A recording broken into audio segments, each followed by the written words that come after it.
درود پاک پڑھنے کے بے شمار فضائل و برکات ہیں۔ رسول ذیشان مکی مدنی سلطان رحمت عالمیان صلی اللہ تعالی علیہ وسلم کا فرمان عالی شان ہے، اولی الناس بی یوم القیامت اکثرہم علی الصلاۃ، یعنی قیامت کے دن لوگوں میں سب سے زیادہ میرے قریب وہ شخص ہوگا جو مجھ پر سب سے زیادہ درود شریف پڑھتا ہوگا۔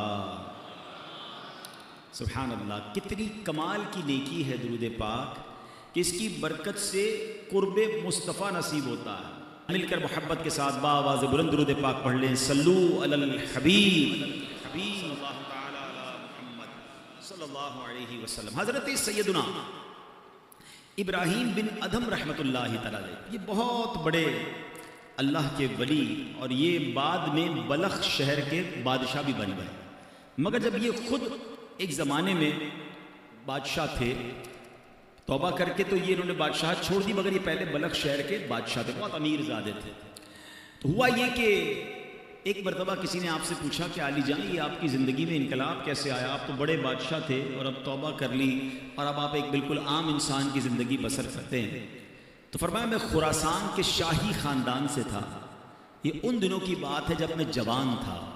ایک دن میں شکار کے ارادے سے جنگل میں نکلا اور میں شکار کے لیے جانور ڈھونڈ رہا تھا، اچانک مجھے غیب سے ایک آواز آئی، کوئی کہنے والا کہہ رہا تھا، اے ابراہیم کیا تمہیں اس لیے پیدا کیا گیا ہے؟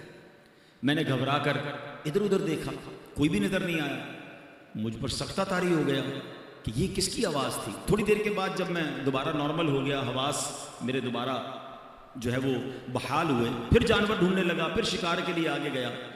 کچھ ہی دور چلا ہوا تھا کہ جس زمین پر میں چل رہا تھا اس کے اندر سے آواز آئی، اے ابراہیم اس میں کوئی شک نہیں کہ تمہیں ان کاموں کے لیے پیدا نہیں کیا گیا۔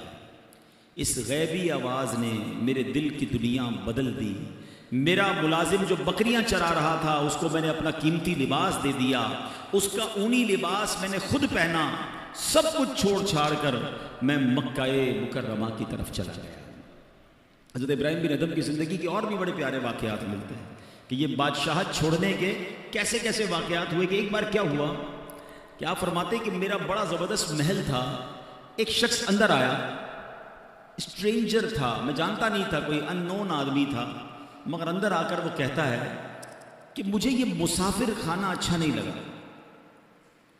حضرت ابراہیم بن ادھم کہتے ہیں اتنا بڑا محل، اتنا بڑا بادشاہ کا محل، کہتے ہیں مسافر خانہ؟ کہتے ہیں حضرت آپ کو مسافر خانہ نظر آ رہا ہے؟ اتنا بڑا محل ہے، اتنی شاندار کمرے ہیں۔ تو بزرگ کہتے ہیں یہ بتاؤ تم سے پہلے یہاں کون رہتا تھا؟ کہا میرے والد رہتے تھے۔ کہا اس سے پہلے کون رہتا تھا؟ کہا دادا رہتے تھے۔ اچھا اس سے پہلے کون تھا؟ کہا پردادا رہتے تھے۔ تو کہا پھر بتاؤ مسافر خانہ کس کو کہتے ہیں؟ ایک آتا ہے پہلا چلا جاتا ہے، پھر اگلا آتا ہے اس سے پہلے والا چلا جاتا ہے، ایک آ رہا ہے دوسرا جا رہا ہے، مسافر خانہ نہیں تو کیا ہے؟ کہتے ہیں یہ بات مجھے میرے دل پہ اثر کر گئی کہ واقعی جس محل کو، جس جائیداد کو، جن چیزوں کو میں سب کچھ سمجھ رہا ہوں یہ تو جانے والی ہے۔ اور پھر حضرت ابراہیم بن ادھم رحمۃ اللہ تعالی علیہ نے یہ بات جب اپنے کے دل میں بیٹھ گئی نا تو وہ اللہ تعالیٰ کی راہ میں نکل گئے، اپنا سارا مال اللہ کی راہ میں خرچ کیا، تارک الدنیا ہو گئے۔ تو آپ ایک بار دریا کے کنارے بیٹھ کر گدڑی سی رہے تھے، رضائی، تو ایک قریبی ریاست کا بادشاہ وہاں سے گزرا، اس نے کہا اے ابراہیم اتنی بڑی بادشاہت چھوڑ دی، آج دریا کنارے بیٹھ کر اپنی رضائی خود سی رہے ہو، تمہارے آگے پیچھے تو بڑے نوکر چاکر تھے، اس سے کیا ملا تمہیں؟ حضرت ابراہیم بن ادھم نے وہ جو سوئی جس سے آپ رضائی سی رہے تھے آپ نے وہ دریا میں ڈال دی، اور دریا میں آواز لگائی کہ اے دریا کی مچھلیوں، سمندر کی مچھلیوں، میری سوئی تلاش کر کے دو۔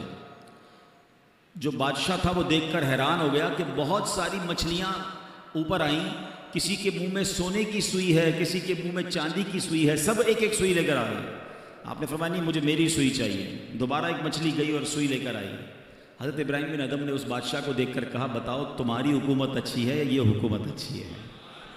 جو اللہ کے لیے قربان کرتا ہے، جو اللہ کی طرف چل پڑتا ہے، اللہ پھر مخلوق کے دلوں میں اس کی عزت ڈال دیتا ہے۔ اے میرے پیارے اسلامی بھائیوں، حضرت ابراہیم بن ادم رحمۃ اللہ تعالی علیہ سے جو سوال کیا گیا تھا نا، یہ بڑا اہم سوال ہے. ہم نے آج اپنے آپ سے بھی یہ سوال کرتے رہنا چاہیے. آپ سے کیا غیبی آواز آئی تھی؟ الہذا خلقت، الہذا خلقت، کیا تمہیں اس لیے پیدا کیا گیا؟ اب ہم اپنے بارے میں غور کریں. ہمیں ہر ضروری تو نہیں کہ کسی کو غیبی آواز آئے، مگر اس واقعے سے ہم سب کو اپنے آپ سے بار بار پوچھنا.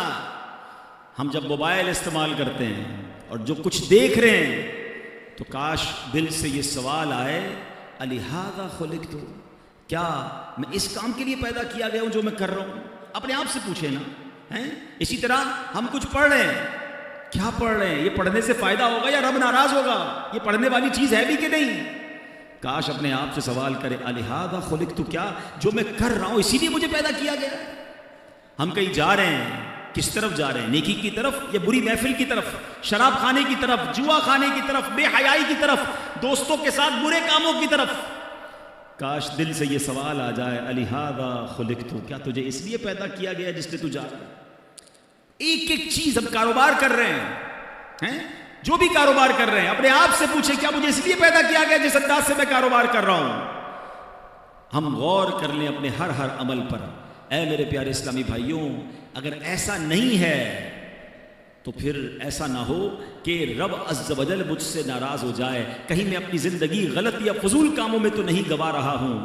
شاعر لکھتے ہیں، کچھ مقصد حیات ضروری ہے دوستوں، کچھ مقصد حیات ضروری ہے دوستوں، کہنا یہ دل کی بات ضروری ہے دوستوں، جو فکر آخرت میں گزاری وہ مکمل، ورنہ تو یہ حیات ادھوری ہے دوستوں. کس کام میں زندگی گزر رہی ہے؟ ایک بات یاد رکھیے، ہم میں سے کوئی یہاں 15 سال، کوئی 20 سال، کوئی 30، کوئی 50، کوئی 60 سال کا بھائی بیٹھا ہے. لیکن غور کیجئے، کبھی ہم نے غور کیا، معلوم کرنے کی کوشش کی مجھے دنیا میں بھیجا کیوں گیا ہے؟ ہر چیز کے بنانے کا ایک ریزن ہے نا. آپ کے کئیوں کے سر پہ ٹوپی ہے، ٹوپی کیوں بنائی؟ سر کو ڈھانپنے کے لیے. لباس ہے، کیوں بنا؟ کپڑے پہننے کے لیے. گھڑی ہے، کیوں ہے؟ ٹائم بتانے کے لیے. قلم ہے، کیوں بنائی؟ لکھنے کے لیے.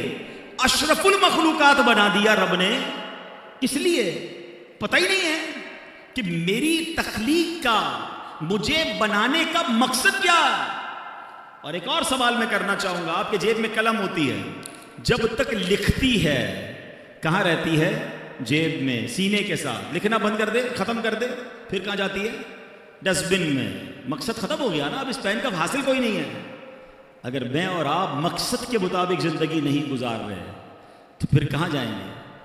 غور کیجئے نا، ایک طرف تو اشرف المخلوقات ہمیں کہا جا رہا ہے، مگر یہی بندہ جس مقصد کے لیے اسے بنایا گیا ہے، اول تو کئیوں کو مقصد ہی نہیں پتا، اور اگر معلوم ہے تو کیا زندگی اس مقصد کے تحت گزر رہی ہے؟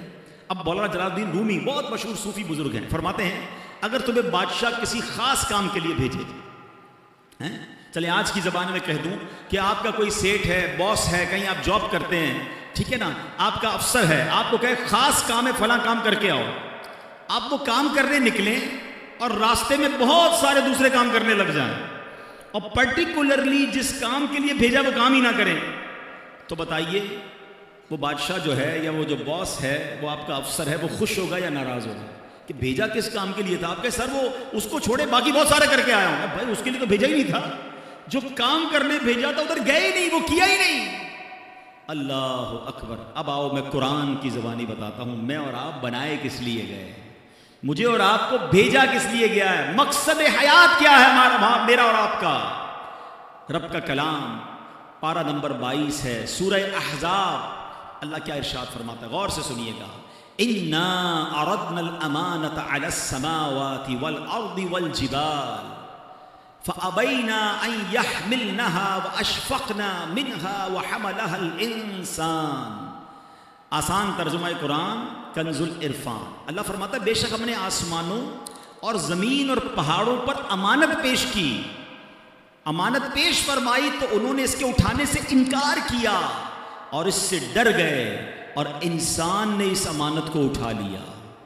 یعنی ذرا غور کیجئے، آسمان، زمین، پہاڑ کیسی مضبوط اور عجیب مخلوقات ہیں، انہوں نے جس امانت کا بوجھ نہ اٹھایا وہ انسان نے اپنے ذمے لے لیا.